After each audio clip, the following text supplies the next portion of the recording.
Hi, I'm Phil Noble with Envision, South Carolina, and we're here today with George Hincapie, one of the great all-time cyclists, to talk about what it takes to be world-class in the world of sports. And welcome to Envision, South Carolina. Thank you. Thanks for having me. Oh, yeah.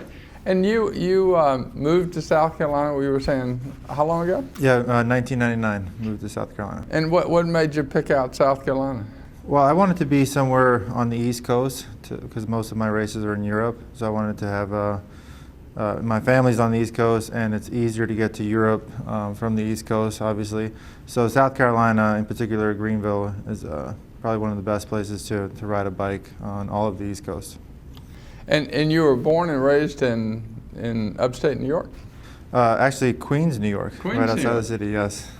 How did you develop the ability to ride in and out of traffic in Queens all day? Well, actually, ironically enough, New York City and the surrounding areas is has a lot of cyclists because of all the European influence. There's races in Central Park and Prospect Park every weekend. There's a velodrome in Flushing. So the cycling experience and the cycling know-how there in New York was tremendous when I was growing up. But before you moved to South Carolina, before you came there, what was your impression of South Carolina? If somebody said, "Hey George, what do you know about South Carolina?" What would your reaction have been? Just before I knew it would be just a country state, very southern. Not much culture here. And probably not many things to do. As a young person growing up, I wouldn't have thought about living here. But once I moved here, I quickly found out that I was very wrong. How has it changed? How is Greenville in specific, but South Carolina as a state? How are we changing? Where are we making progress, and where aren't we making progress? Well, I think in particular Greenville, 10 years ago, 12 years ago, downtown was not really a place where you'd go hang out that much. There wasn't that much to do. Now you have over 60 restaurants, you have bars, you have the whole West End has been revitalized, the Reedy River, they made a beautiful park. I mean, to me, that park there with the suspended bridge and the waterfall, I mean, that's a world-class park. Parks are a major tourism drawer. They're a major community drawer. They just help cities and communities and states so much, I think.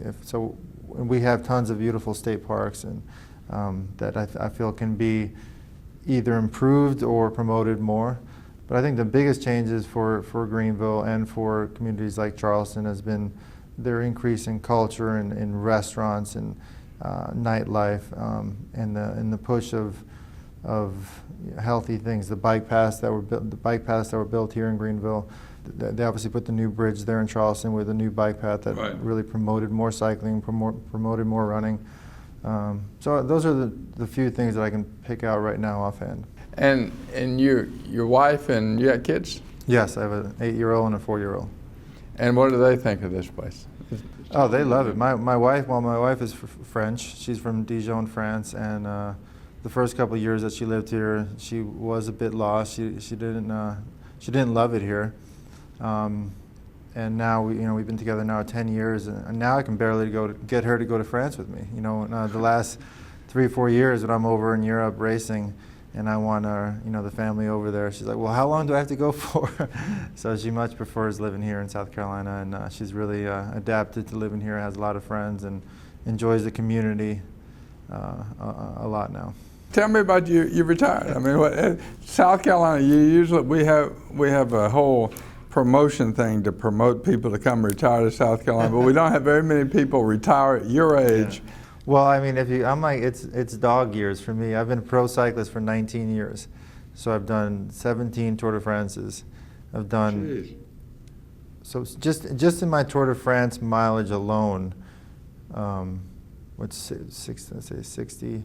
It's probably 40,000 miles of Tour de France miles that I've ridden on my bike.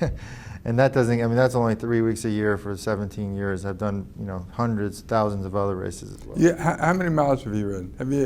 My wife was asking me that the other day. Actually, it's well over 500,000 miles, for sure. Probably closer to 1 million. I have no idea. I can probably calculate it at some point. But 1 million miles on a bicycle. Don't you get bored stiff? Well, I mean, cycling is hard. And the racing is very exciting, and there's so many different things that go on in a bike race that you don't get time to get bored. But saying that, I've done it for 19 years. Cycling is dangerous. There's crashes, and you're away from home all the time. So where I might have been able to do another year or two, I felt like 19 years was enough. There's only a handful of other pros that have ever done. There's actually nobody has ever done 17 Tour de France. I'm the only person in history. Really? Yeah, and then there's only a handful of other pros that have done, 19 years as a pro. So that's why I retired. Now I'm focused on my business, Hincapie Sportswear. We provide cycling clothing. We make cycling clothing in Colombia, South America. Our base is here in Greenville, South Carolina. And we make clothing for cycling clubs, for bike shops all across the country. And we're expanding into, right now we have a distributor in England, in Japan, and in Australia, and Belgium, and in Holland. So we hope to continue to expand that brand. And we also just bought a hotel in right outside of Travelers Rest called La Bastide. It's not going to be called that once we get it up and running, but it's a great sort of a French chateau inn that we want to transform into a luxury sort of inn that provides gourmet food, nutritious gourmet food. So the cycling from there is world class, and we want to have cyclists there, triathletes, and just really anybody that wants to come enjoy good food and stay at a really wonderful place. We also just bought a hotel. Right now it's called La Bastide. It's a small sort of a French country inn that we're renovating right now. We're making it, we're keeping the outside looking like a sort of a French chateau or Italian villa, and it's 13 rooms. The inside is going to be really contemporary, really modern. The first floor is actually done now. If you guys wanted to go check it out, it's really a cool place. It's a vineyard as well surrounding the property, and we want to make this a world-class inn where people can come ride their bikes or go for a run or go for a hike. It's right at the foothills of the mountains. It's a really spectacular place to go stay and enjoy good food and good wine and be active as well. The one thing about this hotel, if you were to take an overhead shot of this hotel and you did not tell the person that was looking at this overhead shot of this hotel with the vineyards and the hotel there, the great thing about South Carolina is people would not be able to tell if that was Tuscany, Provence, or just outside of Greenville, South Carolina. Like if I didn't know that was it, I couldn't tell you where it was because it looks so European, and that's just one of the great attributes of South Carolina.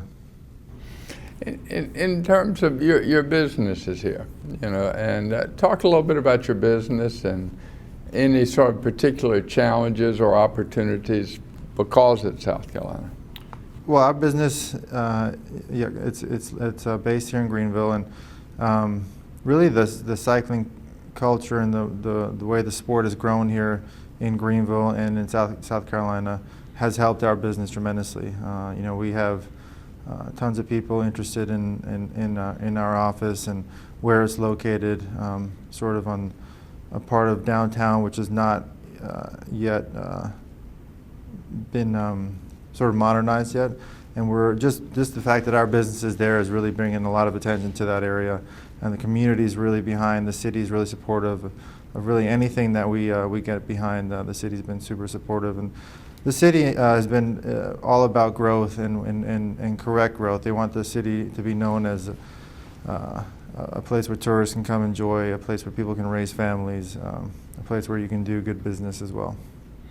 Have you been supportive, or do you find it a business-friendly environment in terms of the politics, the regulations, the banks, and all that? Have they been? Do you think, number one, have they been sort of helpful or just all right? And to what extent do you think it's because of do you think you're treated better or worse than others because of your sort of notoriety? That's a good question. Obviously, the whole banking system has changed tremendously over the last couple of years. It requires a lot more paperwork, a lot more really research before banks lend money, and that's not just us. That's everybody now. That's a nationwide thing. And but we have been fortunate enough to where, we get into different sort of businesses, and the banks have always been really interested in what we're doing. We have backing from successful investors outside of the state as well, which also entices banks to be involved. So that's helped our business grow and expand, and hopefully it continues to take that path as well. Have you been able, in terms of the employees and the support and designers and advertisers and all the other pieces of business, have you been happy with what you found here? I mean, is it difficult to get good people, or what's your experience? Initially it was difficult because of the sport of cycling wasn't so well known 10 years ago or 7 or 8 years ago. Now it's become a lot easier. A lot of people know about cycling. They're interested in the sport and the design of it, and in the reach it has, in the health aspects of it. So we've had a really good time over the last couple of years hiring new people, and they've really gelled in with our company quite nicely over the last few years. You were talking about how in New York, so much of the population of New York is from other countries where cycling is part of the culture, etc. We have often, historically, and maybe still to some extent, think of ourselves as very parochial, and who are those skinny-looking people in those funny-looking, colorful outfits? I mean, do you sense here that it is still a little bit of an alien culture, sports, or is it we're all globalized and everybody gets it now? I feel like it's getting to that point where people are getting it. For instance, Greenville has put in place the Swamp Rabbit Trail Network, which is really helps invite people to get out on their bikes or get out and go for a run. And I believe when cities or states do initiatives like that to get people to get out there and be more healthy, everybody wins. The proponent of pushing health out there, whether it's cycling or running or really anything, helps as far as healthcare. It makes people more active, makes people, I think, more successful, makes them happier. So I'm a big proponent of pushing anything that gets people outdoors and running or cycling or playing sports, soccer, tennis, whatever. Just getting people outside more. How would you compare South Carolina and Greenville in that way to other places you go? I mean, you travel the world and you see the sports and cycling infrastructure, and are we getting close, or does it matter if we get close? I think we're getting close. I think we could promote more safety issues with cars and cyclists, indoor runners. I think we could also promote it I think Charleston, Greenville, our bigger cities, Columbia, do a good job with trying to get people more healthy, trying to get people more active. We could always improve upon that, whether it's pushing the message out in social media and really showcasing the great attributes that South Carolina has. We have the beach, we have tremendous, beautiful lakes, big mountains, a vast network of roads where there aren't much traffic, decent weather. I mean, if we should be able to push these things out nationwide and worldwide, and really just send that message out that this state has a little bit of everything that people can come enjoy. When you're relaxing at the bar in Italy with your fellow racers and friends, and they say, "George, why the hell do you live in? Where is it you live in again now?" I mean, what do you tell them? I mean, what? That's a great question, because I've been asked that many times, and my wife as well. She's from Dijon, worked in Paris for many years, and she's on a plane, and people are like, "Well, where are you going?" And she's like, "I'm going to South Carolina. I'm going to Greenville," and they ask the same thing. And it's just once you get here, and the communities are so friendly. It's a great place to raise families. you know, the cities are cultural. We have big international companies, BMW, Boeing, Michelin, that also bring in culture. They bring in smart, intelligible, successful people, and that kind of spreads out. That's viral. I mean, once you get these companies in, and you know, we have world-class athletes as well. So there's so many things that I feel like make this state really special, and I feel the state could do a better message in sending that out worldwide or nationwide, promoting the state more, because I could live anywhere I want in the world. I'm not really tied to South Carolina or to Greenville, but I can't imagine living anywhere else right now. What do you see as sort of our shortcomings, our barriers? I mean, for us to become world class in this new age, what do we need to do? There's no denying that our public education is not ranked high enough, right, to where, you know, I think we can definitely improve in that aspect. I think we can improve, like I said earlier, in promoting the sport, promoting the state nationwide and worldwide, for that matter. Social media. I mean, it's easy now to promote, you know, the state. It's easy to promote the great attributes that a state like South Carolina has. Whether it's on Twitter or Facebook or social media, is just anybody can do it, and it's cheap, it's quick, and it's very effective. How many Twitter followers do you have? I think about 130,000. 130,000. Yeah.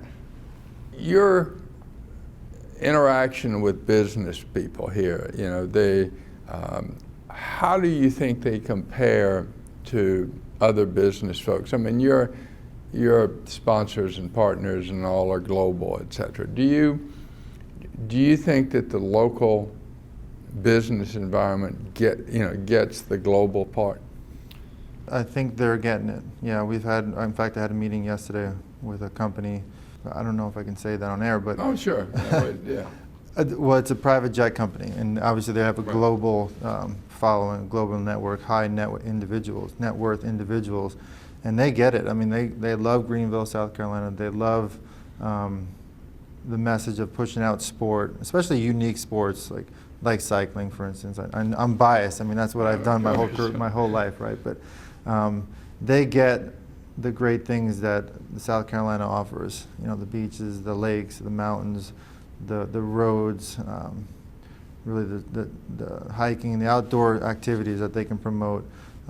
There's many successful people out there that, you know, are sport addicts. I mean, tons of them. And we've had so many people come from all over the world, really successful business people that come to Greenville, and they fall in love with it. They love the cycling, they love the restaurants, they love the downtown, but they had no idea before they got here what it was like. And that to me is one of the biggest shortcomings. Like, that should be known if you want to grow the state of South Carolina and promote it. That people should be aware of, you know, the great things that this state has to offer.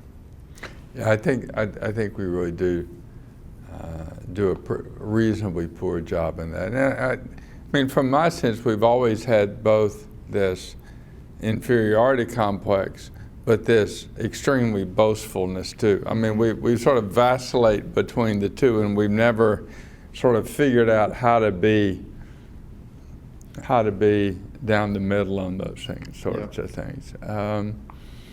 In terms of your career, were there influences and factors that were important that are also specific or available here in South Carolina, or was it just all, you know, your personal drive and ambition and focus, or is there a cultural aspect to it? I mean, was it neighborhoods, or was there, you know, the village of champions, if you will? I mean, talk about that a little bit. I can give you particular instances. Yeah. Like, for instance, I thought when Greenville was awarded the professional national championships was a really important moment for the sport, for the state of South Carolina, because that brought in all cyclists from all over the country, brought in worldwide attention to in this case, it was Greenville because of the race. They held the national championships here in Greenville. It brought in different charities. It helped benefited Meals on Wheels and a few other charities that would have never gotten this sort of support had it not been for Greenville and the state of South Carolina allowing this race to happen here. And it went on to happen for another 7 years. So I thought that was a great way to promote the sport nationwide and attract a lot of attention that otherwise wouldn't have been attracted. In terms of local community stuff or activities, community charitable things related to your